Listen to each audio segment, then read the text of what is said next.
जिसका कभी नाश नहीं होता, वही नारायण है।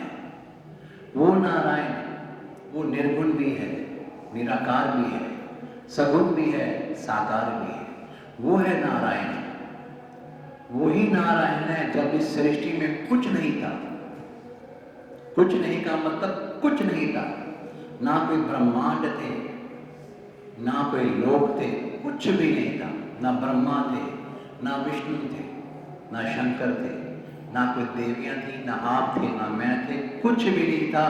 तब भी केवल एकमात्र नारायण ही थे।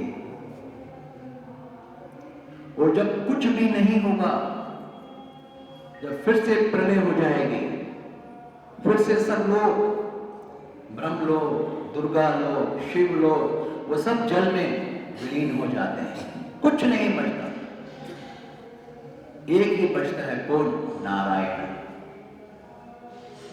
अब भी सब लोग अंतरिक्ष में हैं, हम हैं, आप हैं, तो जिसकी सत्ता अविनाशी है वो है नारायण। हम सब लोग, साधु, संत, गृहस्थी, मैं, आप सब, ये जो भी हम भजन करना चाहते हैं या कर रहे हैं, भले कामनाओं के वशीभूत कर रहे हैं, अपनी इच्छाओं को पाने के लिए भगवान की भक्ति कर रहे हैं, भजन कर रहे हैं, नमस्कार कर रहे हैं, हाथ जोड़ रहे हैं, जो भी कर रहे हैं, हम सब केवल इच्छाओं को पाने के लिए ही देवताओं का नमस्कार कर रहे हैं या गुरुओं का नमस्कार कर रहे हैं। क्यों? इच्छाओं के लिए। जो जो इच्छाओं के लिए देवताओं की उपासना करते हैं या गुरुओं के पास जाते हैं, उनको इच्छाओं की पूर्ति होती है, उनको भगवान नहीं मिलते। क्यों? क्योंकि उसकी इच्छा ही केवल इच्छा पाने की है। इच्छा भी क्या? संसार, संसार की बनाई हुई रचना। जिसने संसार को बनाया, जिसने इसकी रचना की, उसकी इच्छा नहीं है। उसने जो कलाकारी दिखाई है, उसको पाने के लिए हमारे अंदर इच्छा है, हम उसको पाना चाह रहे हैं। हम परमेश्वर को नहीं पाना चाह रहे, उस परमात्मा को नहीं पाना चाह रहे। नारायण का भजन जो भी किसी सतगुरु की शरण में जाता है और वो उसका गुरु ही उसे नारायण से मिलाने का अपना प्रयत्न करता है, अपना तप देता है, अपना ज्ञान देता है, अपना बल देता है। जैसे बार बार हम सत्संग कहते हैं, हम जब गुरुओं के पास जाते हैं तो गुरु हमारा एक ही जोड़ देता है। गुरु सत्संग में ये नहीं समझाता बेटे पैसे कैसे कमाए जाएं, बेटे संसार में बलशाली या ताकतशाली कैसे बना जाए, नहीं। अगर आप लोग गुरुओं के सत्संग में जाते हो तो क्या सिखाते हैं? गीता आश्रम वाले अगर गुरु के पास जाते हैं तो क्या सिखा रहे हैं? जब तक सत्संग सुनने की कला हमारे अंदर, आपके अंदर नहीं आएगी कि मेरे सतगुरु मुझ सोए हुए जीव को, मुझ सोए हुए जीव को, जो हमारे अंदर जो जीव है, आत्मा, वो सोई पड़ी है, उस सोए हुए जीव को ये सतगुरु जगाना चाहता है, वो नारायण से मिलाना चाहता है। अपनी तपस्या से, अपनी वाणी से, अपने हाथ से स्पर्श करके, कृपा से, उसके पास तरीके हजार हैं, वो गुरु है। जैसे एक स्कूल के अंदर भी अच्छा गुरु को पता होता है बच्चों को पढ़ाने के लिए कौन सा तरीका अपनाओ, उसको बहुत फॉर्मूलेस आते हैं उस बच्चे को समझाने के लिए। अच्छा स्टूडेंट एक बार में समझता है, अगर कोई नालायक स्टूडेंट भी होता है तो उस टीचर को पता होता है इसको कौन सा तरीके से, कौन से अभ्यास करवा के इसको मैं फॉर्मूला अपना दूं। वो तो है गुरु। पर हमें ये सोचना है बहुत जरूरी होगा कि हम हैं भगवान के जीव, भगवान के भक्त। हमारा उद्देश्य कुछ और है और हमने उद्देश्य कुछ और बनाया हुआ है। इसलिए सत्संग में कही गई बातें या गुरुओं का ज्ञान हमारे अंदर पचता नहीं है, केवल सुनने मात्र तक रहता है, पचता नहीं। वो बोलता है डाइजेस्ट हो जाना, वो डाइजेस्ट नहीं हो पाता। कहाँ तक रहता है? सुना अच्छा लगा, बुरा नहीं लगता। बुरा लगता तो शायद आप यहाँ नहीं बैठे होते। पर उसका रसास्वादन नहीं आ पाता। वो ऐसे ही होता है जैसे गज स्नान बोलते हैं, सुना ठीक है, मन तक सीमित रहता है। और मन क्या होता है? मन में हमारे अहंकार होता है। जब तक हमारा मन नीचे नहीं होगा, हमारा चित्त, हमारी आत्मा ऊपर नहीं होगी, तब तक हमें गुरुओं का ज्ञान नहीं समझ में आएगा। मनमुखी भक्ति और गुरु वाली भक्ति में जमीन आसमान का फर्क है। नास्तिक कोई भी नहीं है, सब लोग अपने तरीके से देवताओं की उपासना कर रहे हैं, अपने अपने तरीकों से, या भगवान को मना रहे हैं, पर वो मनमुखी होकर कर रहे हैं। उनको ये नहीं पता कि वो रास्ता कहां जाएगा, कहां स्टॉप होगा। गुरु ग्रंथ साहब में खुल्लम लिखा है कि मनमुखी जो जीव होता है, जो गुरु मुख धारण नहीं करता, उस पर 84 लाख योनियों की हत्या का भार होता है। जो मनमुखी जीव होते हैं, जो मन से ही चल रहे होते हैं। आज हम देखते हैं समाज में कोई चोरी कर रहा है, हत्या कर रहा है, क्या है ये सब मनमुखी जीव हैं। कपट कर रहे हैं, छल कर रहे हैं, द्वेष कर रहे हैं। ये क्या है? कर्म क्या है? इन कर्मों से दूसरों को हम नुकसान पहुंचा रहे हैं। ये क्या है? ये कोई शास्त्र में नहीं कहा गया। वो जो कर रहे हैं उनमें धैर्य नहीं है, आत्मविश्वास नहीं है, दुख सहने की शक्ति नहीं है। किसी ने कुछ कहा तो इमीडिएट रिटेलिएट कर रहे हैं। वो क्या है? वो निशानी बता रहा हूं, वो मनमुखी जीव है। भले वो नमस्कार क्यों ना करता हो किसी को भी, मगर उनकी गति अच्छी नहीं होती है।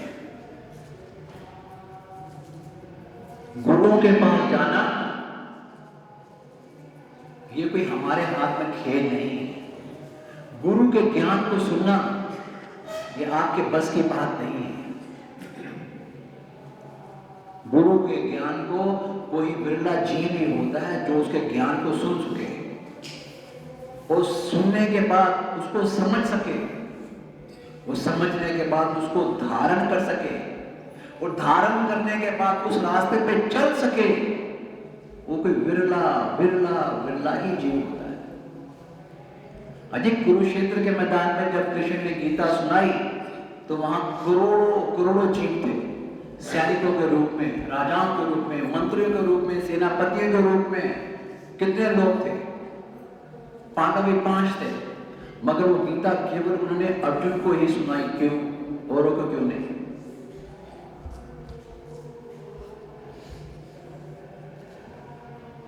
जब तक हम लोग एक सुपात्र शिष्य नहीं बनते, सुपात्र शिष्य नहीं बनते, तब तक कृष्ण रूपी गुरु भी अपना वो गीता रूपी ज्ञान हमें आगे प्रकट नहीं करता, नहीं करेगा।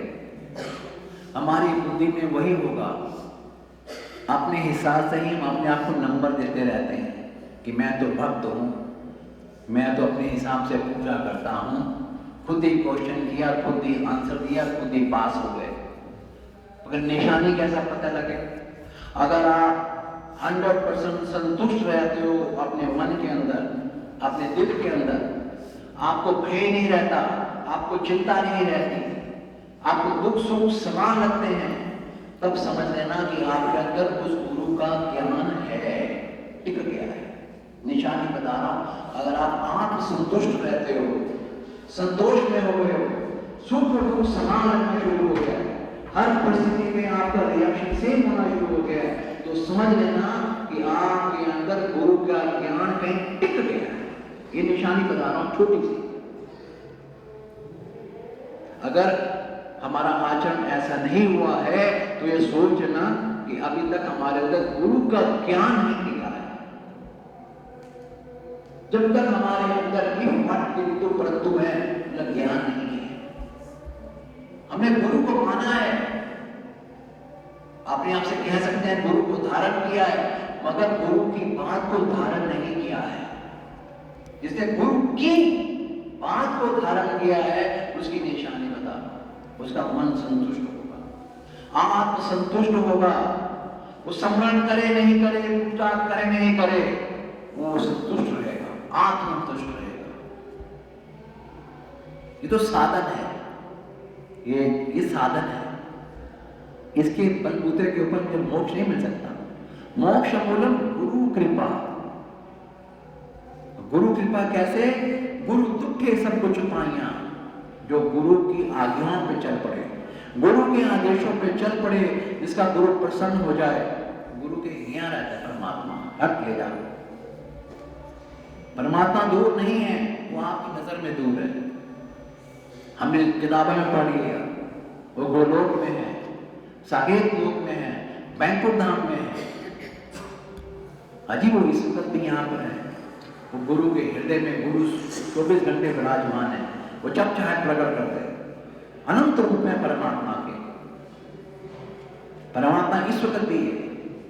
परमात्मा नहीं हो, ये जो शब्द जो मैं बोल रहा हूं और आप सुन रहे हो, जिसे विज्ञान समझ रहे हो, ये भी परमात्मा का एक अंग है। पूरे ब्रह्मांड में, पूरे अंतरिक्ष में ये जो आवाजें रहती, हम जो बात बोलते हैं, ये अंतरिक्ष में हमारी वाणी कभी खत्म नहीं होती है। ये शब्द आज तक वहां रिकॉर्ड रहते हैं। हम जब सुनते हैं कि आकाशवाणी हुई कंस को, आकाशवाणी का मतलब क्या? भगवान की वाणी, भगवान ने ये बोला। तो शब्द जो होते हैं वो भगवान के हमेशा रिकॉर्ड रहते हैं। हमारे भी जो शब्द हम जो बोलते हैं, ये शब्द कभी खत्म नहीं होते हैं। इस वायुमंडल में, इस गैलेक्सी में शब्द हमेशा गूंजते हैं, और इस बात को नासा ने भी अप्रूव किया है। तो गुरु नानक साहब गुरु ग्रंथ में कहते हैं, शब्द ही धरती, शब्द ही आकाश, शब्द ही भयो, शब्द प्रकाश। इसे शब्द का ही दान किया जाता है। इसे कहते हैं शब्द कीर्तन, शब्द कीर्तन, ऐसा बोलते हैं, शब्द। तो उन शब्दों के ऊपर जिसका विश्वास हो जाए, उन वाणियों पे जिसका विश्वास हो जाए, तभी हमारा आगे जो है उद्धार होना शुरू होता है।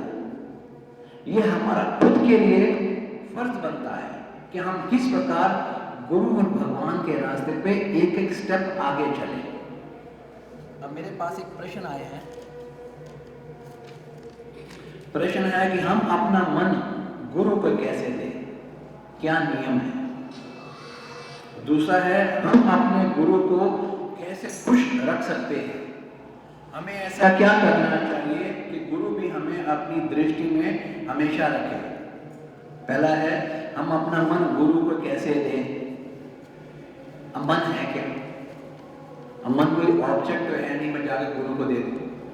मन कोई प्रॉपर्टी तो है नहीं, धन तो है नहीं कि मैं गुरु के चरणों में रखा। उससे पहले हमें अपने भीतर ये जांच लें। इस वक्त भी आप जितने बैठे हो ना, आप सबका मन चल रहा है।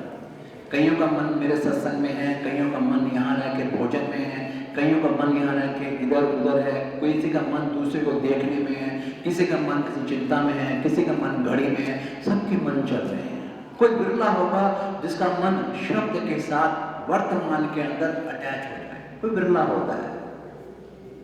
देख सभी रहे होंगे मुझे कि जैसे वो सत्संग सुन रहे हैं, मगर उनका मन यहाँ नहीं होगा। दीदी तो मुझे भी फेस रीडिंग से समझ में आ जाता है किसका मन एकाग्र है, किसका मन एकाग्र नहीं है। ये निशानी बता रहा हूं कि हम मन गुरु को कैसे दे। अरे उससे पहले तो अपने अंदर झांक के देख लो कि मेरा मन मेरे कंट्रोल में है, बैठा यहाँ सोच कहीं हो रहा। तो मन हमारा कहां जा रहा है, वो निशानी बता रहा हूं। मन हमारा वहां जा रहा है जहां पर हमें ज्यादा अट्रैक्शन है। किसी को अट्रैक्शन है अपने घर का, किसी को अट्रैक्शन है दूसरों को देखने का। बेटा क्या जिसका मन जिस चीज में ज्यादा अट्रैक्टिव होता है, किसी का निंदा में है, किसी का ईर्ष्या में है, किसी का मोह में है, किसी का आसक्ति में है, किसी का भोजन में है, उसका मन जो है वहां जा रहा है। ये सबको अपने अंदर खूब अच्छी तरह से पता है और हम उसको स्वीकार नहीं करते।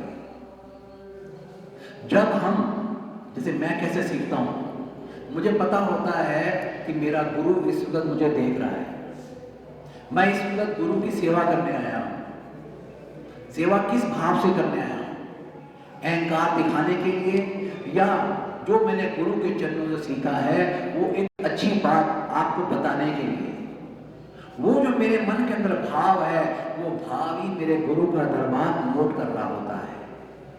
अगर आपका किसी का भाव यहाँ बैठकर घर में जा रहा है, निंदा में जा रहा है, एक दूसरे को देखने में जा रहा है, भोजन में जा रहा है, तो वो दरबार वो भाव देख रहा है कि ये सत्संग सुनने नहीं आया, ये फॉर्मेलिटी से आया है,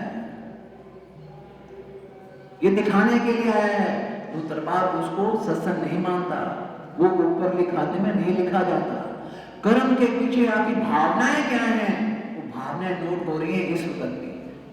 क्यों? क्योंकि वो दरबार की जो तिरंगे हैं वो आपके मनों के साथ जुड़ी हैं। मन जो है वो माया का प्रतीक है, वो मायापति नारायण है, इसलिए आपका मन ऐसी कोई भी हरकत करता है, वो एक चीज नोट होती रहती है दरबारों में।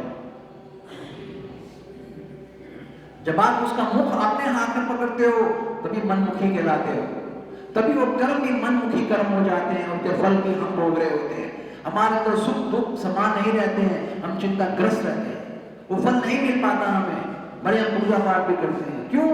क्योंकि हमारी भावनाएं निंदा, क्रोध, मोह, लोभ, ईर्ष्या, राग, द्वेष, वासनाओं में लगी है, उसको हम स्वीकार नहीं कर रहे होते हैं और उल्टा हम झूठा दोष लगा रहे होते हैं साधु संतों गुरुओं पे। अजय हमारा काम ही नहीं हुआ, अजय आपने सुना नहीं, आपने किया नहीं, क्योंकि हम असली पहचान कर ही नहीं पाते।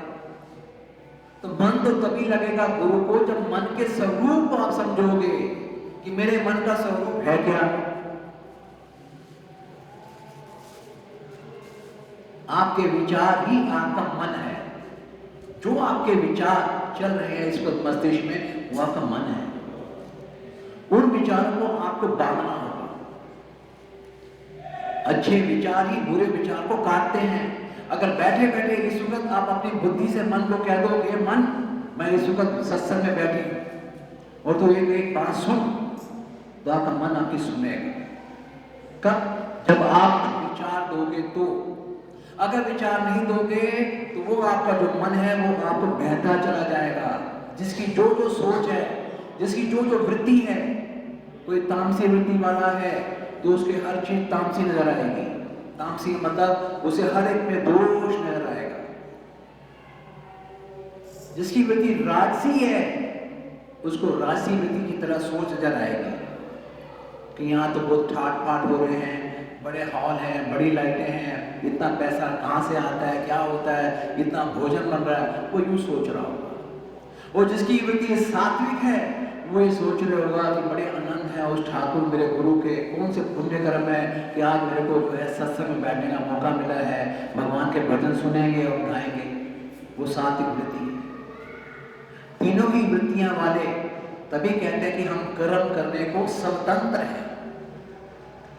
आप क्या भावना बनाओगे, आप स्वतंत्र हो। सात्विक, तामसिक या राजसिक, ये भगवान की इच्छा नहीं है कि बुरा सोचे कोई। भगवान नहीं कह रहा कि आप खुद अपने विचार कैसे डाल रहे हो, वो विचार ही आपको शुद्ध करेंगे। वही आपका कर्म दरबारों के अंदर नोटिस होगा, अच्छा पुण्य कर्म नोटिस होगा जब आप सोच को बदलोगे। ये सोच ही मन, इसका अभ्यास रोज अपने आप से करना पड़ता है। तो गुरु के पास मन तो तभी जाएगा जब मन हमारा थोड़ा सा प्योर होगा। जब गंगा लाने के लिए हरिद्वार से एक पात्र अच्छा लेके जाते हो घर से आप, तो उस गुरु को मन देने के लिए गंदा वाला मन तो गुरु भी एक्सेप्ट नहीं करता। क्यों करेगा? जिस मन में गंदगी हो, गंदे विचार हो, द्वेष हो, लालच हो, गुरु क्यों लेगा? मन नहीं लेगा। काम कर देगा भिखारी की तरह, कुछ आया ले जा, चल भाग, इतना कर देगा। मन नहीं लेगा उसका। मन तो तब लेगा जब एक भक्त एक भिखारी की तरह याचना करे,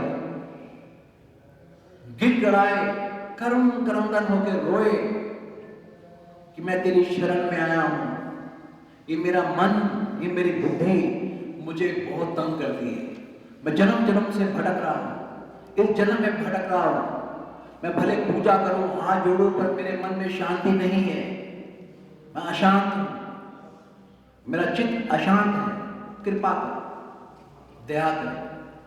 रोए उसके आगे, गिड़गिड़ाए। पहला तो ये। दूसरा, अभ्यास कर। गुरु के पास मन कब जाए? जब मैं इंद्रियों को अपने गुरु के पास फेंकूंगा। मतलब अब आंखों से मैं 6 घंटे तो देखूं टीवी, 8 घंटे में सुनूं गाने या गॉसिप। अब इंद्रियों का मैं रूप परिवर्तन बदलूं। आंखों से मैं अब गुरु के दर्शन करूं, भगवान के दर्शन करूं, मंदिर जाऊं। कानों से मैं हरि का भजन सुनूं, गुरु का भजन सुनूं। हाथों से थोड़ा सा बहुत माला करो भगवान की, भगवान के भजन की तरफ चलो, पैरों को लेके चलो। जब इंद्रियां धीरे धीरे भी उस गुरु की तरफ, उस हरि की तरफ रुख करेंगे, तो मन भी धीरे धीरे आपका उस तरफ जाएगा। जैसे हमारे गुरु जी एक कथा सुनाते थे कि एक बार कबीरदास जी एक हलवाई की दुकान के आगे से गुजरे, देखा वहां पे जलेबी बन रही, गर्मा गर्म। बड़ा मन आया कि जलेबी है, खा ले, पर है फकीर, जेब में पैसे नहीं। फिर मन ने कहा कि वो पैसे मांगेगा तो कहाँ दे। दूसरे मन में विचार आया, अरे कोई नहीं, हम तो बाबा जी हैं, बोलेंगे दे दे। फिर तीसरे मन ने कहा, अगर उसे बेइज्जती कर दी तो फिर क्या करेगा। फिर उनके अंदर आत्मज्ञान प्रकट हुआ, आत्मज्ञान प्रकट हुआ। बोला, मन सुन, तेरे को जलेबी खानी है, तू खा। हे जीवा, खबरदार, रस लेके आई तू जलेबी का, तू इसमें भगवान का नाम जप। टांगों को बोला, जो रुक गई थी दुकान में थोड़ी आगे, टांग, तू मन है क्या, चल अपने रास्ते चल, हम फकीर हैं। तो वहां से वो चले गए। जैसे ही वहां से गए, 10-15 कदम के बाद वो मन भी उनके साथ हो लिया। जो मन वहां पर आकर्षण में आ गया, लालच में भी आ गया कि हम कहते हैं कि हम फकीर हैं, खा ले। जीभ में इतना पानी आ गया कि बिना उसके रहा ही नहीं जा रहा। जैसे ही एक आत्मज्ञान वाला विचार रहा, बोला, टांग, क्या तू मन है, तू जलेबी खाएगी? नहीं महाराज, चल यहां से। जैसे ही टांगे वहां से गई तो वो मन भी चला गया। इस मैसेज से ज्ञान क्या मिलता है कि जब तक आत्मज्ञान नहीं आता तब तक मन अपना खेल दिखा रहा है। मन हमें विचार फेंक रहा है, मैं फकीर हूं, बाबा जी देके दही देगा। कितने विचार आते हैं, ऐसे ही आपको मुझे अनंत विचार आते हैं। पर इन विचारों को अगर करना है तो क्या चाहिए? आत्मज्ञान। अब ये आत्मज्ञान आता कहां से है, जिसे हम विवेक भी कहते हैं? ये आता ही है गुरुओं से। तभी रामायण में कहा है, जो कितनी बार आपसे बात की है, कि बिन सत्संग विवेक न हुई। ज्ञान नहीं, विवेक। बिन सत्संग विवेक न हुई, राम कृपा बिन सुलभ न हुई। बिना उसकी कृपा के विवेक नहीं आता। आप YouTube से ज्ञान ले सकते हो, घर बैठे बैठे आप इतनी कथा सुनते रहो, आपको ज्ञान मिलेगा, विवेक नहीं मिलेगा। विवेक बोलते हैं कि उसके दिल में क्या है। विवेक उसे बोलते हैं जिसे ये पता लगता है कि कृष्ण के हृदय में है क्या। कृष्ण ने अर्जुन को ही क्यों चुना? क्यों चुना? कि कृष्ण की मदर है देवकी, वो खुद सगा भाई जो इतना प्यार करता है अपनी बहन को, और अपनी बहन का रथ खुद लेके जाने वाला है, लेके जा रहा है खुशी से। वो आसपास के सब लोग तारीफ कर रहे हैं कंस की कि क्या भाई बहन का प्यार है। अपनी बहन को डोली में खुद लेके जा रहा है, और उसी वक्त आकाशवाणी होती है, जो आप सबको पता है कि कंस जिसको तू इतने हर्षोल्लास से लेके जा रहा है, उसका 8वां पुत्र ही तेरी मौत का कारण बनेगा। वो आकाशवाणी किसने की? जवाब दो। भगवान ने। भगवान को कृष्ण, वही कंस जिसके हृदय में इतना प्यार अपनी बहन के लिए, जो उसका रथ एक ड्राइवर की तरह लेके जा रहा है, अब उसमें भय आ गया। प्यार की जगह क्या आ गया? अब उसने क्या किया? अपनी बहन को और अपनी जीजा को उठा के पहले महल में बंद कर दिया, हाउस अरेस्ट। डर गए। फिर नारद जी, आपको सब स्टोरी पता है। फिर नारद जी ने पूछा कि क्या हो? उसने बोला आकाशवाणी हुई है कि इसका 8वां पुत्र जो होगा वो मेरी मौत का कारण बनेगा, तो मैं इसके जो है 8वें पुत्र को मारूंगा। तो नारद जी ने क्या किया? एक फूल की 8 पंखुड़ियां, बोला इसमें से कौन सी पहली है कौन सी 8वीं बता। कंस हो गया कंफ्यूज। अब उसके मंत्री ने बोला कि भैया पहला भी 8वां हो सकता है, तीसरा भी 8वां है, इसलिए हर बच्चे को मार। मेरा प्रश्न क्या है कहने का, स्टोरी सबको पता है, हमको सबको स्टोरी ये पता है, पर मैं प्रश्न उठा रहा हूं कि भगवान को क्या जरूरत पड़ी थी ये आकाशवाणी करने की, जब सब कुछ ठीक ठाक चल रहा था। जब कंस के हृदय में बहन के लिए प्यार है, तो आकाशवाणी की जरूरत क्या पड़ी? जब उत्तर समझ में आना शुरू हो आपको, तो समझना बुद्धि के किवाड़ खुल गए। दूसरा, जब हाउस अरेस्ट किया तो क्या जरूरत पड़ी थी नारद मुनि को आने की? 8वां बच्चा हो, कंस के मन में था कि 8वें बच्चे को मारूंगा, 7 तो चलो जिंदा रहते। तो नारद मुनि को ये कहने की क्या जरूरत पड़ी थी कि पहला भी 8वां हो सकता है, तीसरा भी 8वां? तो उसने एक एक बच्चे को मारा। भगवान नारद मुनि तो परम संत है, सानिध्य, ये इनके काम कभी कोई गलत नहीं होते। समझाना ही चाह रहा हूं, इसका उत्तर बाद में दूंगा। जिस दिन तुम्हें ये समझ में आ जाए, अभी तक सबको सिर्फ ये लीला समझ में आती है, बच्चों को स्टोरी बताते हैं, इसीलिए समझ में आया भगवान ने ये कर्म ऐसा क्यों किया, भगवान ने आकाशवाणी क्यों की, नारद मुनि संत ने आके ऐसा क्यों कहा। जिस दिन आपकी बुद्धियों में ये उत्तर आने शुरू हो गए, तब आपको धीरे धीरे संत के हृदय में क्या भाव होता है, वो कर्म का क्या भाव है। आप तो केवल कर्म जो हो चुका वो देखा, उसके पीछे गोपनीय भाव क्या था, परमात्मा के हृदय में वो गोपनीय भाव क्या है, वो कौन सी लीला रच रहा था, वो क्या मैसेज करवा रहा था, क्यों ऐसा करवा रहा था। जब वो समझ में आना शुरू होगा ना, ये खाली बता रहा हूं, उसे ही बोलते हैं विवेक का प्रकट। ज्ञान सबको है, ज्ञान मतलब ये स्टोरी, कृष्ण थे, उसकी मौत हुई, 7 भाई मार दिए, जेल में ले गए, फिर ये हुआ, फिर वहां ले गया, हुआ योग में, ये सबको पता है, बच्चों को भी पता है, तो क्या बड़ी बात है। ये आपको यूट्यूब में मिलेगा। और भगवान के हृदय कैसे है, गुरु का हृदय कैसे है, ये कहीं नहीं मिलेगा। तो गुरु को मन कैसे दें?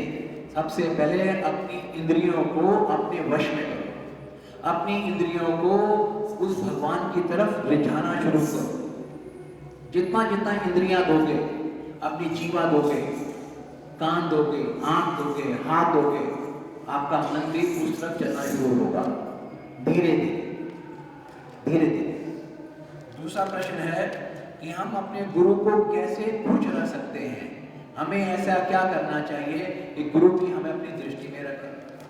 देखो बहुत सिंपल है, गुरु को अगर खुश रखना है तो सबसे छोटी मोटी बड़ी एक ही बात है कि गुरु के आदेशों को मानना शुरू करो।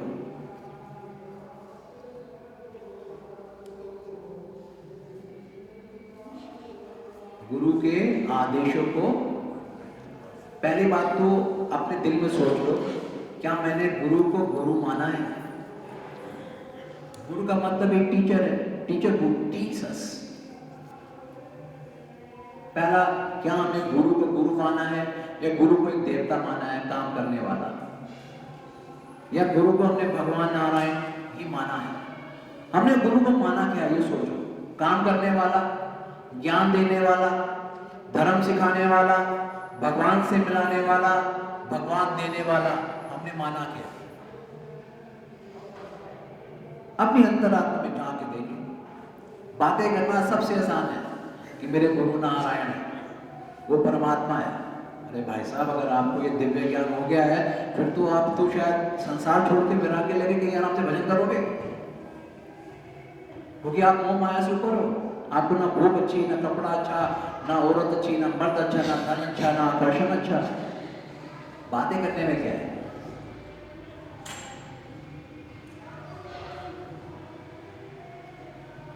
गुरु की कृपा अगर पानी है तो गुरु की अनमोल दौलत होती है, वो होती है उसकी वाणी। गुरु उस शिष्य से बहुत प्रसन्न होता है जो उसकी वाणी पर चलता है, उसकी वाणी का आदर करता है। गुरु के जो सत्संग है, उस सत्संग गुरु के आदेश है, क्योंकि उसके हृदय से निकलते हैं। उसके हृदय से निकलता ही जन्म जन्मांतरों का जो दिव्य ज्ञान है, वो हमें इस कलयुग के हिसाब से, हमारी जो मनोवृत्ति है उसके हिसाब से हमें सदगुरु ज्ञान देता है। हमारे गुरु संस्कृत भाषा का ज्यादा ज्ञान क्यों नहीं दे रहे हमें? क्यों नहीं मोटे मोटे शब्द सिखा देते हमें? क्यों नहीं मुझे कंठस्थ करा देते हैं गीता और रामायण संस्कृत की? उन्हें पता है इससे तेरा उद्धार नहीं होगा, तो केवल पंडित बनेगा, मोटे मोटे श्लोक सुनाएगा गीताओं के रामायण के, पर तेरा उद्धार नहीं होगा। क्यों? क्योंकि जब जनता के बीच बैठेगा, जनता तेरी तारीफ करेगी। क्यों? उन्हें संस्कृत आते नहीं, वो कहेंगे महाराज ये बहुत विद्वान है, तो विद्या मेरे मस्तिष्क पे चढ़ेगी। और अहंकार का नाश भगवान करता है। भगवान का पूछा भोजन क्या है? पिता मेरा भोजन अहंकार है। जिस भक्त की रक्षा भगवान करते हैं, उस भक्त को ही भक्षक भगवान करते हैं। कब? जब वही ज्ञानी का अहंकार यहां आ जाए। तो हमें वो ज्ञान नहीं चाहिए कि दूसरों को दिखाने के लिए कि आप तो बहुत विद्वान हो, आपको बहुत श्लोक आते हैं, बहुत चैप्टर आते हैं। नहीं, वो अहंकार है। वो भगवान जहां अहंकार है वहीं जीव गिरता है। और जहां पर आत्मसमर्पण भाव है, जहां पे भगवान के चरणों में, गुरु के चरणों में समर्पित भाव है, भक्ति भाव है, विनय पूर्वक भाव है, शरणागत वत्सल भाव है, वहां भगवान स्वयं सब कुछ छोड़ छाड़ के अपने भक्त को उठाने आते हैं, गोदी में उठा लेते हैं। इनके लिए जिस भक्त के दिल में शरणागत भाव, समर्पण भाव, तो हमको पंडित वाला ज्ञान नहीं चाहिए। ये कलयुग है, द्वापर युग गए हुए 5200 साल हो गए। कृष्ण भगवान ने जो गीता सुनाई थी 5200 साल पहले सुनाई थी, तब संस्कृत थे। अब कलयुग में हमारी उम्र छोटी, बुद्धि छोटी, सोच छोटी, धार्मिक शक्ति छोटी, धर्म बुद्धि छोटी, हर चीज छोटी। बड़े क्या हैं? काले मन, द्वेष, राग, मैं, अहंकार, उसको सब पता है। ये तो भविष्य पुराण में, हमारा शास्त्र है भविष्य पुराण, उसके अंदर सब लिखा होगा। हम जीवों की सबकी कहानी लिखी है। हमारी सोच कैसे बनेगी? हमें किसी में भी लॉयल्टी नहीं आ रही है, कमिटमेंट नहीं आ रही है। और धर्म क्या सिखा रहा है? गुरु के पास जाने से जो धर्म शब्द कहते हो, धर्म क्या है? वो धर्म कमिटमेंट है, सोचने और समझने की शक्ति है। जब आप दूसरे की परिस्थितियों को समझोगे, जब आप सोचोगे, समझोगे कि मैं क्यों आया हूं, क्या कर रहा हूं। कोई व्यक्ति दुखी है तो दुख का कारण क्या है? हम सब दूसरे के दुख को देखकर हंसना चाहते हैं, खुश होना चाहते हैं। पर जिसके अंदर धर्म होगा, वो मुकेश अंबानी पे भी दया रखेगा। दुख उसको भी है। हम तो कहते हैं कि उसको किस प्रकार का दुख? दुख देख झुग्गी झोपड़ी में बैठा है, उसको भी दुख है। दुख तो आज वो भी है जो हजारों लाखों लोग सर्दी के अंदर टूट रहे हैं, दुखी वो भी है। पर जिसको ये सिचुएशन समझ में आए, क्योंकि परमात्मा की दृष्टि में सब समान है, भले वो मुकेश अंबानी हो या वो गरीब जो सर्दी में ठुठुक रहा है। पर हमारी नजरों में धोखा है, हमारी नजरों में दृष्टि भेद है। हम कहते हैं वो दया का पात्र है, वो दया का पात्र नहीं है, पर परमात्मा की दृष्टि में सब योनियां दया की पात्र है। तभी तो उसका नाम है करुणा का सागर। तो विवेक वो सिखाएगा कि मेरा भगवान देखता क्या है। हम भगवान पे संदेह करते हैं, शिकायतें करते हैं, भगवान की भक्ति को खुले हृदय से करते ही नहीं है। उदास मन से भगवान के आगे बैठते हैं, पहले 4 शिकायतें होती हैं, 10 इच्छाएं होती हैं, फिर भगवान की जोत जलाते हैं, फिर नित्य नियम करते हैं। करते नहीं करते, सच्चे हृदय से करते हैं,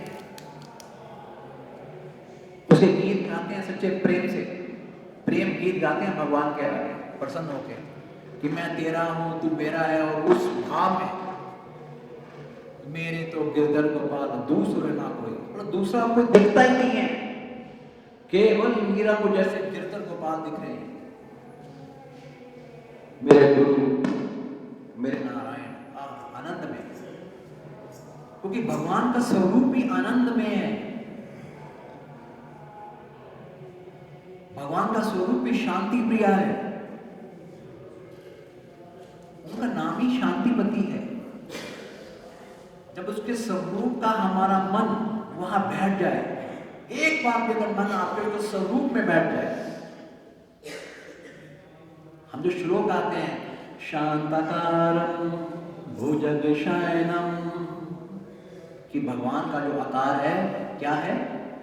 शांताकार। जो भगवान की तस्वीर देखते हो, नीला नीला शरीर, सर पे मुकुट, मुकुट पे मोर पंखी, एक हाथ में सुदर्शन चक्र, एक हाथ में शंख, एक हाथ में गदा और एक हाथ में पद्म, कौस्तुभ मणि वैजयंती माला। अब उस स्वरूप का ध्यान करो, तब आप भगवान को बोल रहे हो शांताकारं भुजगशयनं पदं नाभं सुरेशं विश्वंधारं, पूरे विश्व को धारण करने वाला।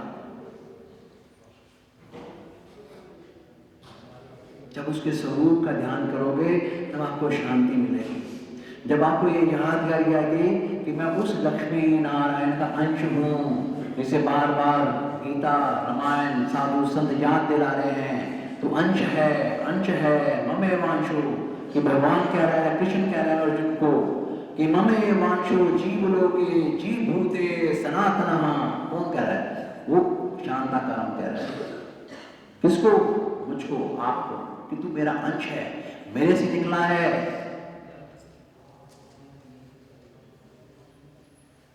तब वो याद आ गई, तब मैं कहूं हे मेरे नारायण, मैं तेरा हूं।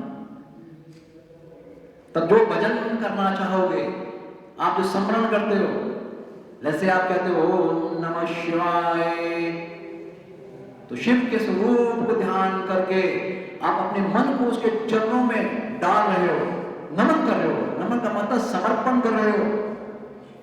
हम एक दूसरे को नमस्कार क्यों करते हैं?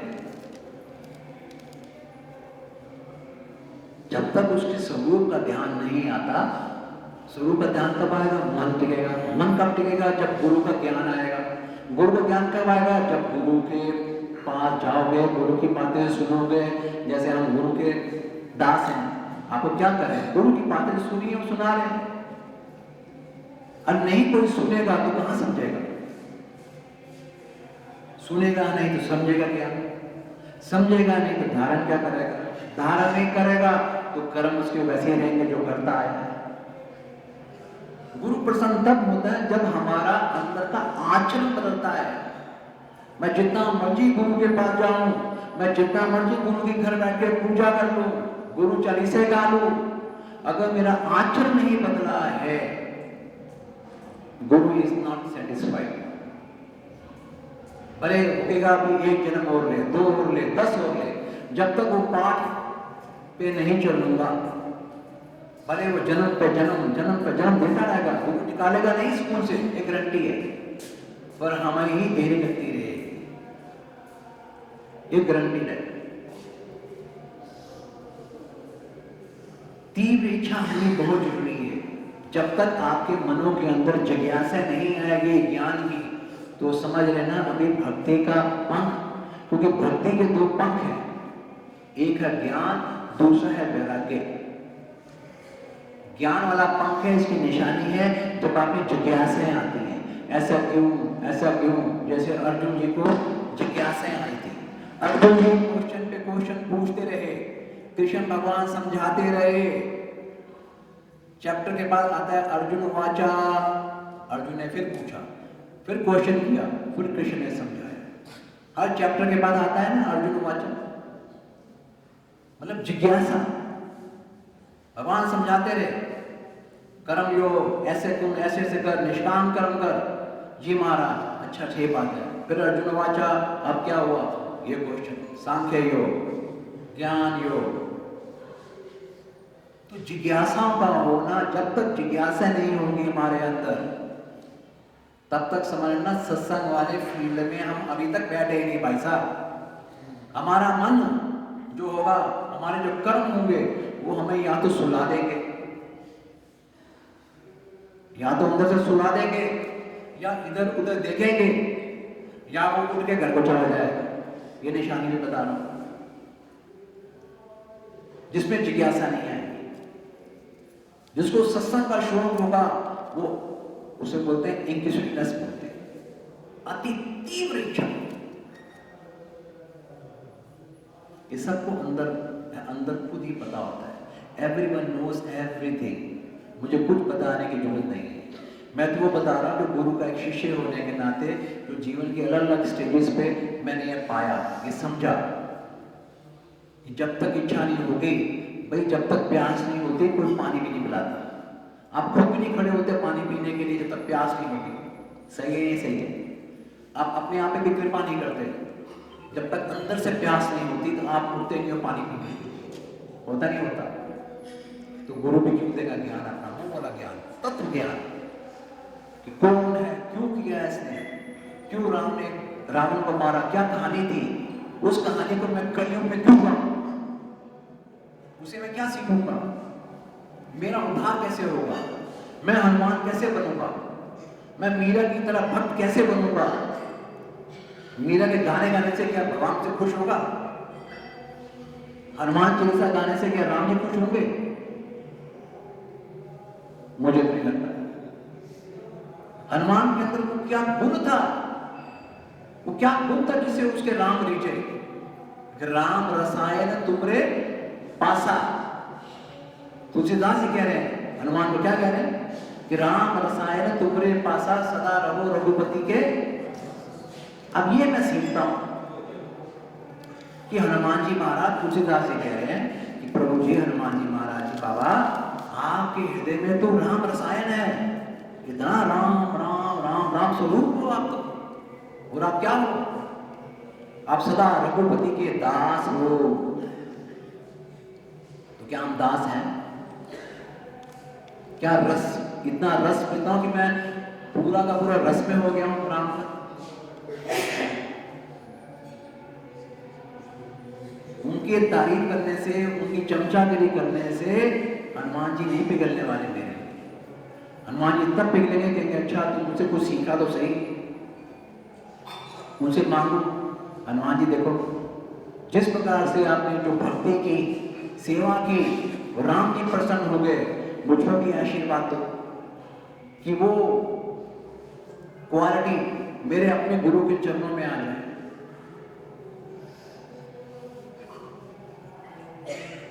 वो तो मानते नहीं, और हम लगे हैं जो सतपाठ पाठ करे भाई,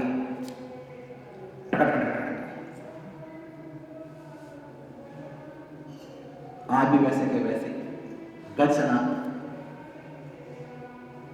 मैं ये सिर्फ शेयर करना चाह रहा हूं कि ये गुरु के पास जाने से ही, जब तक गुरुओं की चरणों की रगड़ नहीं खाओगे ना, तब तक आप कर्मों का फल भोग रहे हो, अच्छा बुरा, और कुछ नहीं कर रहे।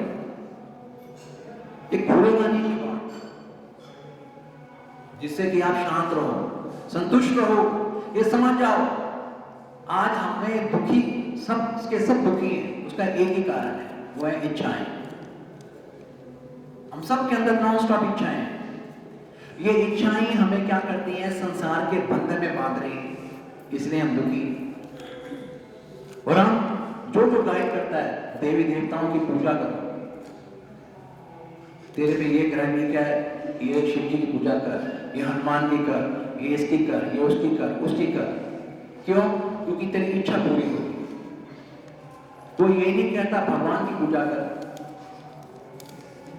एक गुरु और भगवान ऐसे हैं, देवता लोग तो इच्छा पूरी करके फिर अपना रोल खत्म करेंगे, फिर आपकी और इच्छा पैदा होगी तो आपकी वो भक्ति का फल खत्म हो जाता है। पर एक गुरु और भगवान दो ऐसे हैं जो आपकी सर्व कामनाओं की इच्छा पूरी करते हैं। भाई किसी को अच्छा शरीर चाहिए, निरोगी शरीर चाहिए तो इंद्र की पूजा करें, किसी को धन चाहिए तो भगवान की माया की पूजा करें, रिद्धि सिद्धि चाहिए तो गणेश की पूजा करें, मोक्ष चाहिए तो गणेश जी कहेंगे आई एम सॉरी, शिव जी को बोलो मोक्ष दे दोगे, कहेंगे आई एम सॉरी मैं मोक्ष नहीं दे सकता, मेरे पास ये डिपार्टमेंट नहीं है। ब्रह्मा जी को बोलो मोक्ष दे दो, कहेंगे सॉरी मेरा डिपार्टमेंट ये नहीं है। एक गुरु और भगवान ऐसे हैं, वो केवल आपकी ये संसार की इच्छाएं नहीं, हर प्रकार की इच्छा, वो आपकी इच्छा पूर्ण कराता है, पूर्ति। एक इच्छा होती है जब देवताओं की इच्छा पूजा जो करते हैं, जो व्रत रखते हो, वो आपकी पूर्ण होने के बाद फिर एक दूसरी इच्छा खड़ी होती है, आपको फिर मेहनत करनी पड़ती है। पर एक गुरु की पूजा एक ऐसी होती है कि वो आपकी इच्छाओं की पूर्ति कराता है।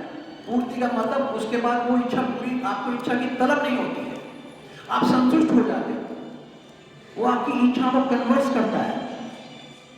देवताओं की पूजा से माया की इच्छा पूरी होती है और माया की इच्छा खड़ी हो जाती है।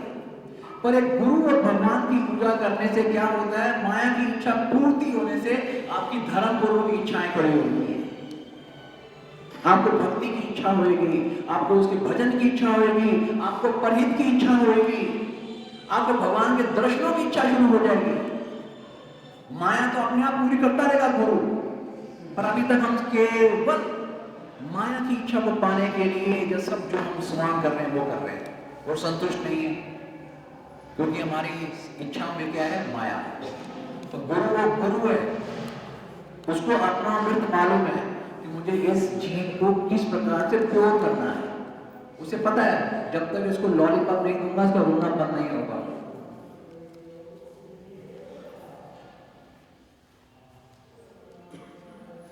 और कुछ कोई और प्रश्न किसी का हो तो? आई होप मेरी भाषा जो है आपको समझ में आ रही है।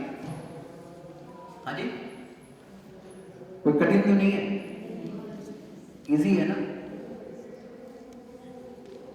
ये जो हम भाषा देखो हम वो बताते हैं जिससे हमारा उद्धार हो, हमारा कल्याण हो। एक भाषा वो होती है कथा वाली भाषा, जो आपके जीवन से मतलब ना हो, पर दूसरों की कहानी बताता रहो, वो कानों को अच्छी लगेगी पर उसमें हमारा उद्धार नहीं होगा। कोई और प्रश्न हो किसी?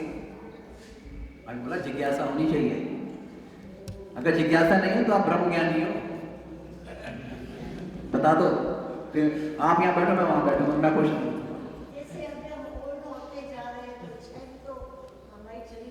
सॉरी क्या पूछे?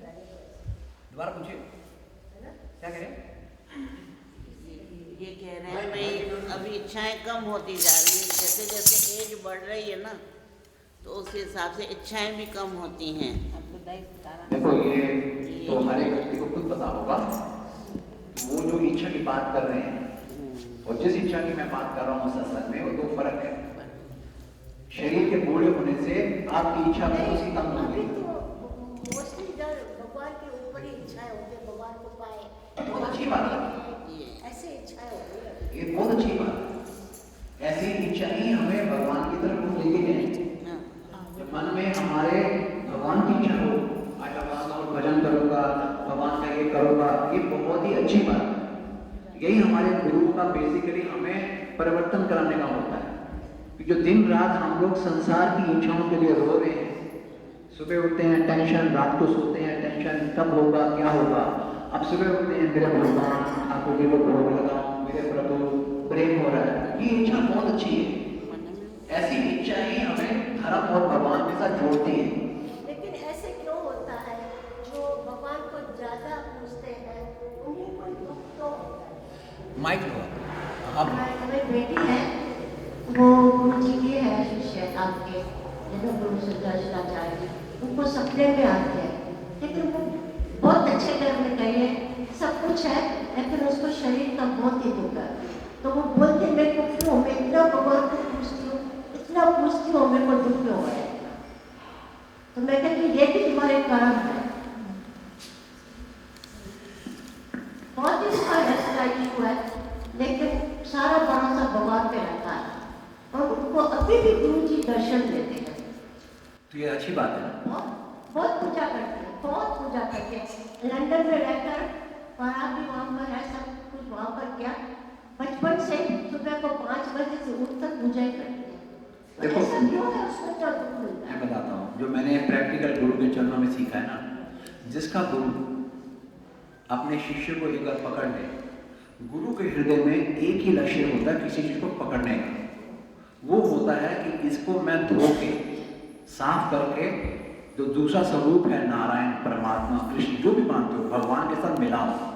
क्योंकि भगवान के घर में पहुंचने के लिए एक ही कंडीशन है कि ये आत्मा के ऊपर जो गंदगी लगी पड़ी है पापों की, कई जन्मों से, आपका मेरा ये पहला जन्म नहीं है, कई हजार लाखों जन्म हो चुके हैं, और हर जन्म में हमने पुण्य पाप कर्म करके इस आत्मा के ऊपर वो गंदगी लगी पड़ी है। सतगुरु को कई लोग कबीरदास वगैरह लोग धोबी भी कहते हैं, अपनी संज्ञा देते हैं। तो सतगुरु, अच्छा सतगुरु जब शिष्य को पकड़ता है, शिष्य को पकड़ लेता है, तो जी को पकड़ता है, तो उसको आत्मा के ऊपर जो गंदगी है उसे हटाता है। वो हटाने का नाम ही पाप कर्म होते हैं। वो पाप सामने आते हैं। वो कैसे आते हैं? जब हमें कष्ट लगता है, हमें दुख लगता है, हम सोचते हैं कि हम तो भगवान का भजन कर रहे हैं, मगर मेरे पाप क्यों आ रहे हैं? पाप नहीं आ रहे, वो पाप उठ उठ के बाहर जा रहे हैं। आपकी आत्मा से उनका निवारण कराने को, हट, खड़ा हो, भाग यहां से, तेरा इस घर में स्थान नहीं है, हट। गुरु वो करवा रहा होता है भाई। जैसे कोई किसी के पैर फटे हो, वो जाए बाहर करवाने के लिए। जब पुराने जमाने के अंदर एक पत्थर होता था, आपको याद होगा किस प्रकार से हमारी माँ पत्थर से हमारे पैरों को रगड़ती थी। बच्चे रोते थे, मम्मी दर्द हो रही है, सर्दी के अंदर है, तो माँ रगड़ती थी। उसके बाद थोड़ी सी क्रीम लगाती थी, मलाई लगाती थी कि पैर सॉफ्ट हो जाए। वो जो रगड़ाई होती है, उस माँ को मालूम है इसके पैरों फट जाएंगे, खून निकलेगा। एग्जाम्पल दे रहा हूं। ऐसे वो गुरु जो है उसका मोटिव क्या है कि पवित्र करके, क्योंकि भगवान कहता है कि वो पवित्र, निर्मल मन जन सो मोहे पावा। रामायण में राम कह रहे हैं कि मेरे को कौन पाएगा? कहते हैं सुनो, निर्मल मन जन सो मोहे पावा, जिसका मन निर्मल होगा, पवित्र होगा। अब हमारा मन किसी का पवित्र नहीं है, तो गुरु में ताकत होती है मन को पवित्र करने की। गुरु के तरीके हैं, वाणी से पवित्र करे, आपको हाथ स्पर्श करके पवित्र कर दे, आपको कृपा दृष्टि से, नेत्रों से पवित्र कर दे। उसके 3 तरीके हैं। शिष्य भले शरीर के पास ना हो, पर कृपा दृष्टि जो बोलते हैं, मांगते हैं ना भगवान से कि भगवान अपनी कृपा दृष्टि बना रहे हैं, वो उसकी कृपा की दृष्टि बहुत बड़ी होती है, वो दृष्टि से पवित्र कर सकता है। पास में जाते हैं, प्रसन्न हो जाते हैं, तो अपने हाथ से कर देते हैं, स्पर्श से आशीर्वाद देते हैं, स्वयं कर देते हैं। हम जबरदस्ती लेते हैं, वो नहीं, स्वयं से जब के हृदय में होता है नारायण, वाणी से खुश रहो, तो उनका मोटिव वही होता है। वो उस वक्त हमारे जन्मों के पाप निकाल रहा होता है। वो पुण्य को क्या करता है, जानबूझ के उसको, उसके पुण्य को रखता है। हम जीव इतने बेवकूफ होते हैं कि हम भगवान से पुण्यों को एनकैशमेंट कराते हैं। गुरु कहते हैं पुण्य को रोक, फिक्स डिपॉजिट करा। 1000 रुपये कमाया राजू ने, इसको 900 रुपये फिक्स करा दे, 100 का फल देता हूं। हम नहीं मांगते गुरु से पैसा पैसा पैसा बार बार। कहते गुरु जी जो आपकी इच्छा वो रख, मुझसे समझदार तू है, मैं नहीं। जो है तू रख, जो तेरी इच्छा वो रख, जैसा रख। इम्पेशेंट हो गए तो गुरु को बोल दी, तो गुरु को पता है मैं तो केवल इस शरीर में हूँ, केवल यहाँ तक, जब तक जिंदा हूँ वहां का सोच रहा हूँ। तो मेरा गुरु यहाँ का नहीं, वहां तक सोच रहा है, वो वहां लेके जाना चाह रहा है, और मैं यहाँ सोच रहा हूँ कि मैं कब 1000 गज की कोठी बनाऊं, कब 5000 गज का बंगला बनाऊं, मैं ये सोच रहा हूं। तो गुरु की दृष्टि और हमारी दृष्टि में यही फर्क है। हम मन से सोच रहे हैं। जब तक शिष्य का मन गुरु के मन के साथ ऐसे नहीं होता, तब तक दोनों का जो है ना वो आत्मभाव वो पैदा नहीं होता। जब तक दोनों के मन एक ना हो जाए। आज गुरु को नारायण क्यों कहते हैं? कई लोग हैं समाज में जो धोखा खा जाते हैं, जो बहुत निंदा करते हैं गुरु की। गुरु कोई इंसान, भगवान कैसे हो सकता है? अरे भगवान राम क्या इंसान नहीं थे? क्या भगवान कृष्ण इंसान के रूप में नहीं थे? नहीं थे क्या? पर गुरु में सब वो क्वालिटीज होती है नारायण की। आज जो भगवान चतुर्भुज रूप में आपके सामने खड़ा हो जाए, हम हंस पड़ेंगे।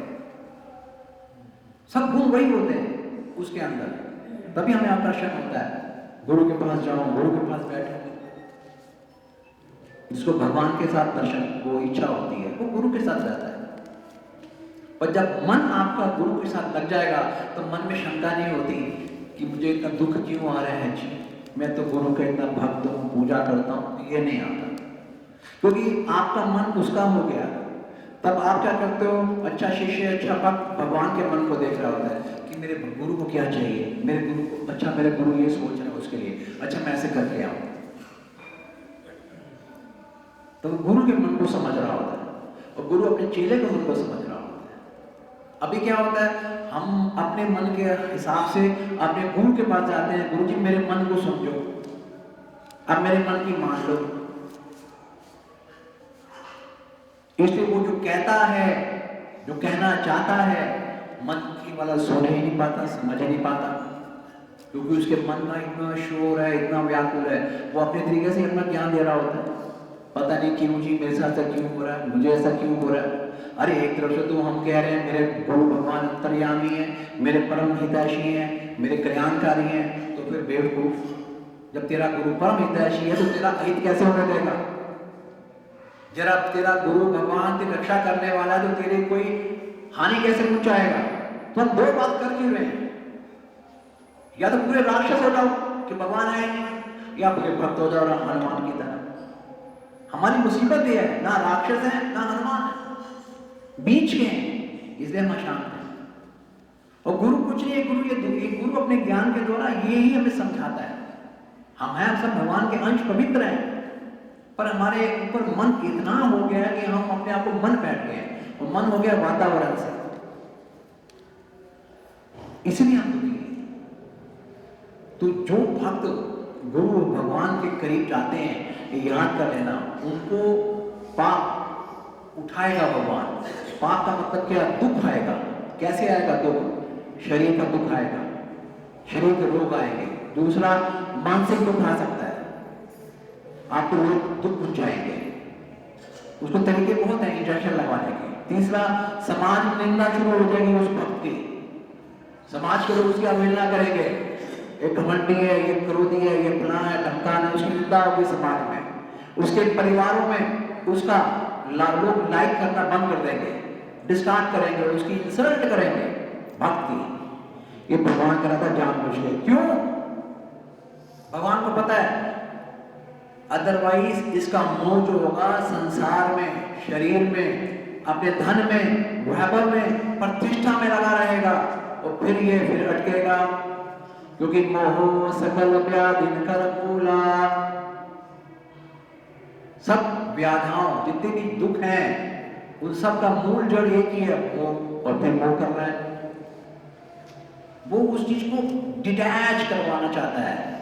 उसको तरीके हजार है, गुरु है, उसमें युक्तियां हैं, उसे पता ही है, ज्ञान से नहीं समझेगा। अब मैं करता हूं, उनके जो डंडे हैं ना उसमें आवाज नहीं आती है। जिस अगर शिष्य भक्त को पकड़ लेता है फिर छोड़ता नहीं है उसको।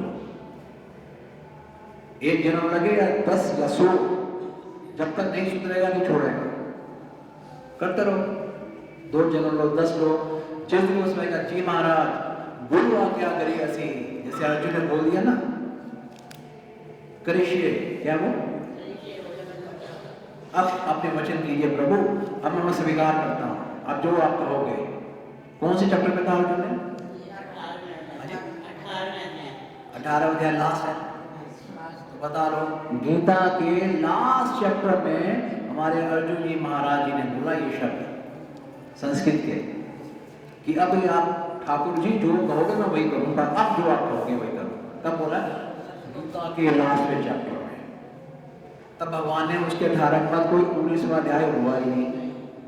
क्या अब तो मेरी बात मान गया ना, अब तूने एक्सेप्ट कर लिया, मैं तुझे विश्वास भी कर रहा हूं, अब तू मेरा कहना मानेगा। इसलिए उसके बाद गीता का भोग डाल दिया। तो मतलब जब तक हम उस स्टेज तक नहीं पहुंचेंगे गुरु महाराज जी अब आप मैं वही करूंगा जो आप कहोगे, वो बोलना बंद करना शुरू। अभी तक हमारा स्तुति गान हो रहा है चैप्टर 1 2 1 2 1 2, आपकी बात तो ठीक है पर राजू वाचा वो आता ही। कहानी बता रहा हूं दुखी क्यों है, भगवान का मर्म कब समझेंगे? भगवान ने तभी तो गीता में जो कहा है सबको श्लोक याद हो चुका है, तो अर्थ व्यवहार में नहीं आ रहा। भगवान ने 18वें अध्याय में श्लोक बोला है कि सर्वधर्मान् परित्यज्य मामेकं शरणं व्रज अहं त्वां सर्वपापेभ्यो मोक्ष्यामि मा शुचा। 18वें अध्याय में बोला है। जब अर्जुन का स्टेट ऑफ माइंड ऐसा होना शुरू हो गया तब अर्जुन भगवान ने बोला अर्जुन मेरी बात सुन, अब से लेकर 17वें अध्याय तक मैंने तुझे जितना भी ज्ञान दिया है वो समझाया सब भूल एक साइड कर दे, अब सब भूल जा, सब भूल जा। मतलब ये है क्या करो महाराज? कहता सब धर्मान परित्यज्य, सब भूल जा जो जो तुमने सोच के रखा है। क्या करो महाराज? कह रहा मां में एकमात्र मेरी, कृष्ण कह रहे हैं, भगवान कह रहे हैं, कृष्ण उसको गुरु रूप में खड़े हैं, एकमात्र मेरी शरण ले, मां में कम शरणम, मेरी शरण ले। शरण का मतलब ये जो तू सोच रहे हैं बार बार, मन में इतने दिन क्वेश्चन आंसर कर दिए, इतना कुछ तूने अपने आप से वो कर दिया, अब सब भूल जा, अब सब भूल जा। मैं ये हूं, मैं वो होगा, मेरा अपमान हो गया, मेरा ये हो गया, मेरे पैसा लूट लिया, मेरी बीवी के साथ हो गया, सब भूल जा, एकमात्र मेरा सहारा ले ले, एकमात्र। तेरी आंखों में, तेरे कानों में, तेरे मन में, तेरे बुद्धि में, तेरे रोम रोम में, तेरे विचारों में, तेरी इच्छा, तेरी हर चीज में मैं हूं, सिर्फ एकमात्र मैं। ये मतलब है उसका शरणम। कहता ये कर ले, तो फिर कहता अहम त्वाम, मैं तेरे सर्व पापे भो, जितने भी तेरे जन्म जन्मांतरों से पाप है ना, सर्व पापे भो मोक्षयामि, मोक्ष मतलब धो दूंगा, पवित्र कर दूंगा। पवित्र होगा मतलब तू ऑलरेडी सच्चिदानंद हो जाएगा, मेरी तरह मेरे धाम में आ जाएगा, मेरा स्वरूप हो जाएगा, निज स्वरूप। अभी भगवान निधिपति हैं और हम प्रतिनिधि हैं। वो निधिपति हैं, निधि मतलब लक्ष्मी के पति, और हम प्रतिनिधि हैं। तो वो खेल खेलता है भगवान कब? जब हम पूर्ण रूप से शरणागत हो जाए। मन उसका, बुद्धि उसकी, क्या हुआ उसका, होगा नहीं होगा उसका, भविष्य में क्या होगा उसका, भूतकाल में जो हो गया उसका, अब क्या हो रहा उसका, हर चीज उसकी।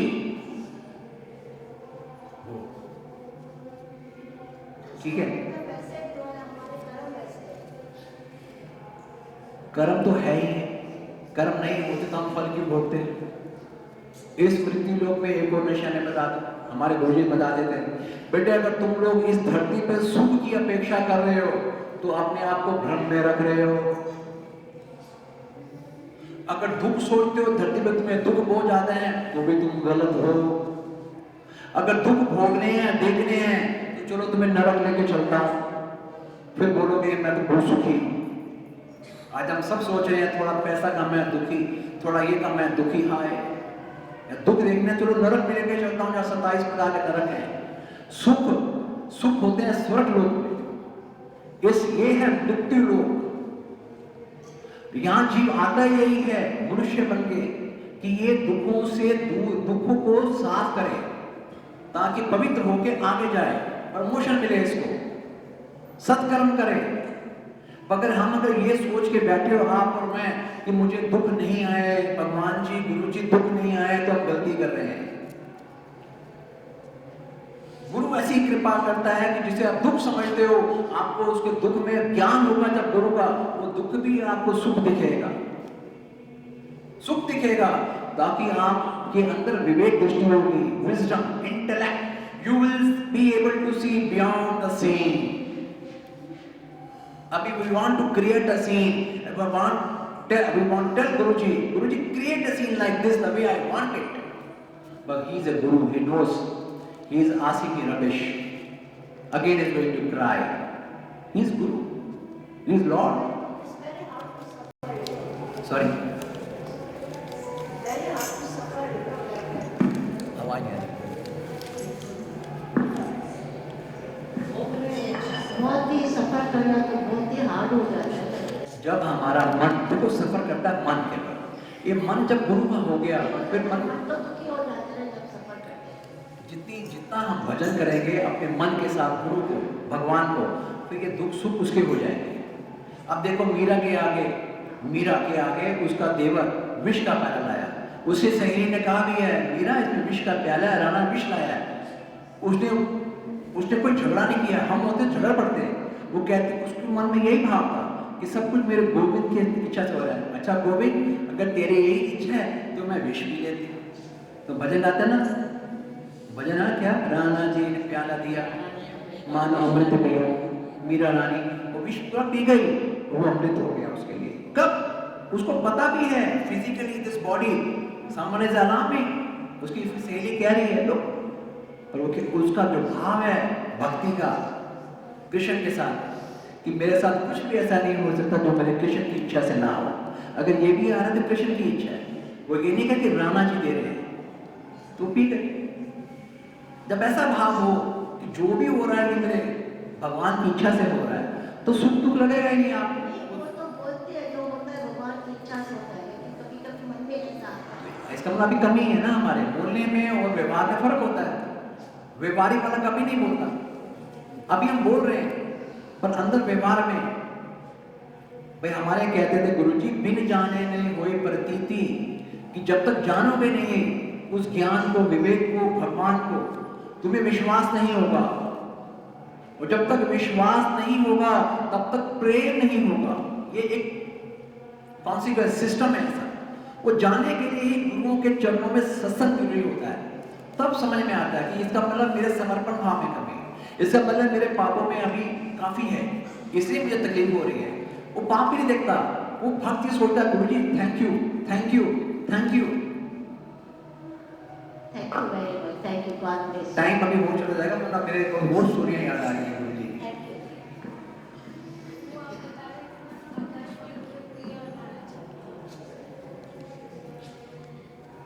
और वही क्वेश्चन से पूछते हैं मुझसे, मैं अवॉइड कर रहा था आंसर देना कि वो क्यों हुई आकाशवाणी, वो आकाशवाणी क्यों हुई, भगवान को क्या जरूरत पड़ी थी कि अपनी बहन के 7 बच्चों को मरवाने की, और खुद ही कृष्ण है और खुद ही उनको 8वें के रूप में आना है। क्या जरूरत पड़ी है नारद मुनि को भेज के कंस को कंफ्यूज करने की?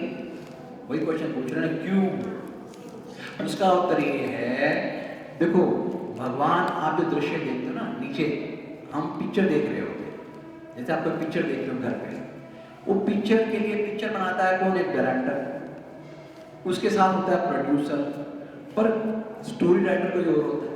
वो जो राइटर होता है वो थॉट से राइटिंग लिखता है। वो थॉट किसके होते हैं? या तो प्रोड्यूसर के या उस राइटर के। वो थॉट लेके जाएगा कि I have a very good story, you want to make the movie. हम देख रहे हैं हीरो को सामने, इसने क्या एक्टिंग किया, क्या पिक्चर है, हम उसको डेबिट क्रेडिट दे रहे हैं, पर जो जिसको समझ में होती है वो उस राइटर के सोच में देख रहा होता है। जब कभी राइटर का इंटरव्यू पढ़ते हो, वो बोलता नहीं है फलां जगह से गुजर रहा था, मैंने वो दृश्य देखा तो मुझे लगा कि इस पे एक पिक्चर बननी चाहिए, है ना। तो ऐसे वो परमात्मा का दृश्य क्या था? जो कंस था, कंस के पाप इतने हो चुके थे, अभी उसके पाप इतने बैलेंस थे कि भगवान स्वयं आके उसका उद्धार करें। भगवान जब स्वयं आके किसी का उद्धार करते हैं तो उसको गति मिलती है, मोक्ष मिलती है। उसके कहते हैं पाप का घड़ा भर जाए, उसको घड़ा नहीं भरा। वो जो 7 जो बच्चे थे उनको श्राप मिले हुए थे, उनकी अल्प आयु थी, तो उनको श्राप से भी उनको मुक्त करवाना था भगवान को वो, और उसको देख के ताकि ये और पाप करे, क्योंकि कंस उनका पुराना भक्त था। बिना भक्त के भगवान कभी भी दर्शन नहीं देते, भले उसका स्वरूप ये हो चुका था कि वो उस भगवान को शत्रुता का रूप में देख रहा था। जैसे रावण आप सब जानते हो कि रावण के जन्म से पहले वो वैकुंठ धाम में भगवान के निज आयुक्त थे, पार्षद थे, आयुधिक पार्षद थे, जय और विजय के नाम पे, पर्सनल बॉडीगार्ड जो होते हैं बाप, जय और विजय, वही रावण को कुंभकर्ण बन के आया। ये स्टोरी तो आपने सबने सुनी होगी, सुनी है? आंसर नहीं आ रहा कि भगवान नारायण जो वैकुंठ धाम में रहते हैं वहां पर बैठे हुए थे, तो 4 बच्चे जो हैं सनक, सनंदन, सनकादि और सनातन, ये ब्रह्मा जी के बेटे हैं और इनकी आयु आज तक 5 साल की है। इनको फ्रीडम है, कहीं भी किसी भी लोक में जा सकते हैं। ये भगवान नारायण के दर्शन करने के लिए चले गए, तो जय और विजय जो सिक्योरिटी गार्ड थे उन्होंने इनको रोक दिया। उन्होंने बोला मैं क्यों रोक रहे हो, हम तो कहीं भी जा सकते हैं। वो कहता है नहीं, यीशु के प्रभु जो हैं आराम कर रहे हैं, आप रुकिए, हम पूछ के आएंगे। उन्होंने बोला कि तुम्हें इतना अहंकार है कि तुम हमें रोक रहे हो, जहां हम तुम्हें श्राप देते हैं। सीधे बच्चे चारों, हम तुम्हें श्राप देते हैं कि वैकुंठ धाम में होने के बावजूद भी तुम्हें अहंकार आया है, और हम तुम्हें श्राप देते हैं कि तुम वैकुंठ धाम में गिर के तुम मृत्यु लोक जाओगे, राक्षस की योनि में जाओगे। उसी वक्त भगवान नारायण आ गए। भगवान नारायण आए तो भगवान नारायण ने उनको बोला कि भाई इनका श्राप पे आप दया करो। अब प्रश्न यहां फिर उठता है कि उस जय विजय का क्या कसूर, उस जय विजय का क्या कसूर, वो तो अपनी ड्यूटी कर रहे थे। अब उससे पीछे फिर स्टोरी में चला जाता हूं। स्टोरी क्या थी कि भगवान नारायण ऐसे जब सो रहे होते हैं तो माता लक्ष्मी उनके चरण दबा रही थी। माता लक्ष्मी उनके चरण दबा रही थी। भगवान के चरण बहुत कोमल है, जैसे छोटा बच्चा होता है, कितने स्पॉन्जी फीट होते हैं, उससे भी सॉफ्ट। तो माता के दिल में भाव आया कि ये भगवान तो सर्वशक्तिमान है, कितना कोमल है, कोमलांगम बोलते हैं भगवान को, कोमल कोमल अंग है, ये पता नहीं किस प्रकार से ये राक्षस से युद्ध करता होगा। उसको ये शंका आ गई, दबा रही शंका, विचार आ गया कि कोमल टच करते करते पता नहीं कैसे इतने बड़े बड़े राक्षसों को हराएगा। अब भगवान तो भगवान ने उसी का लीला रचना 1 सेकंड में, जो यूं करता है वो संकल्पों से सृष्टि होती है, उसी ने उसी वक्त एक खेल कर दिया। उनकी उस संकल्प शक्ति से वो 4 बच्चे पहुंचे। क्यों? क्योंकि जय विजय जो बॉडीगार्ड थे उसको पता था कि यही एक ताकतवर है जो मुझे लड़ने में मजा आएगा इनसे, क्योंकि आम आदमी से लड़ने का क्या मजा है।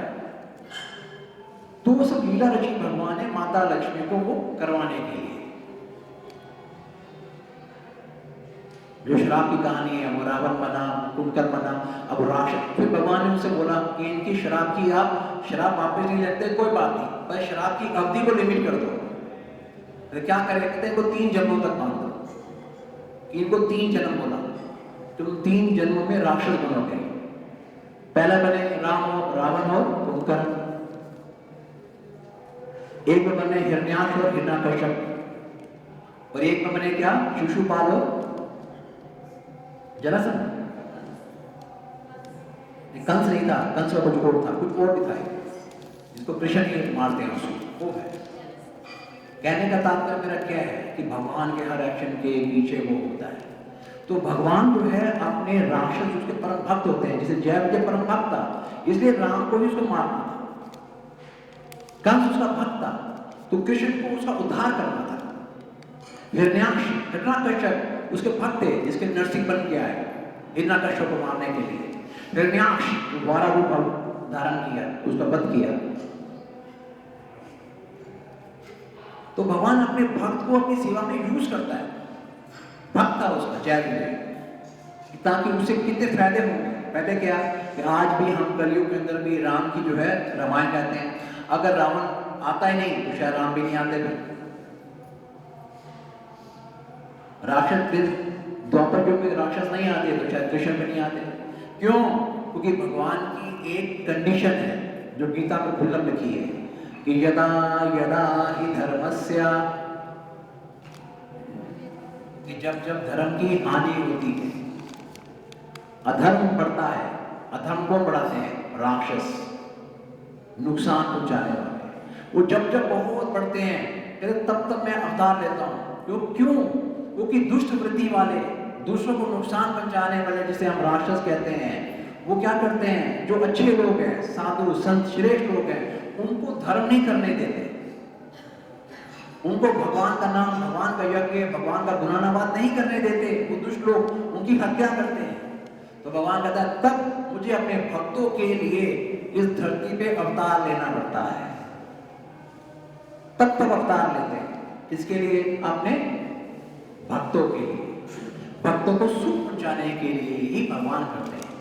वो जो क्वेश्चन आकाशवाणी वाला है, नारद मुनि वाला है, उसमें अभिप्राय यही है, हम भक्तों को सुख देने के लिए। जय गुरुदेव। एक भजन आना। मेरा तुहाडे बिन गुरु जी कोई नहीं, मेरा तुहाडे बिन गुरु जी कोई नहीं, के मेरे उते कृपा कर दो, के मेरे उते दया कर दो, के मेरे उते कृपा कर दो, के मेरे उते दया कर दो। तेरे नाम दा प्याला सदा पीवा, तेरे नाम दा प्याला सदा पीवा, के ऐसा मैनू वर दे दियो, के ऐसा मैनू वर दे दियो गुरु जी, के ऐसा मैनू वर दे दियो, के ऐसा मैनू वर दे दियो। तेरे चरणों विच सदा रहना,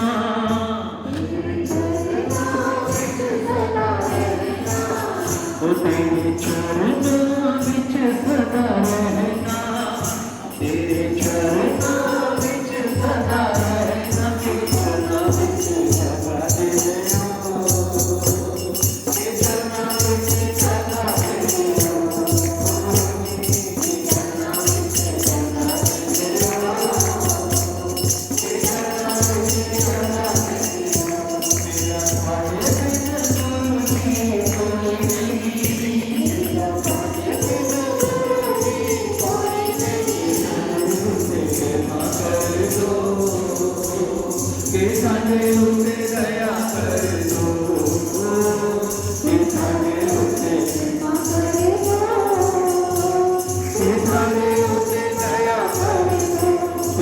माया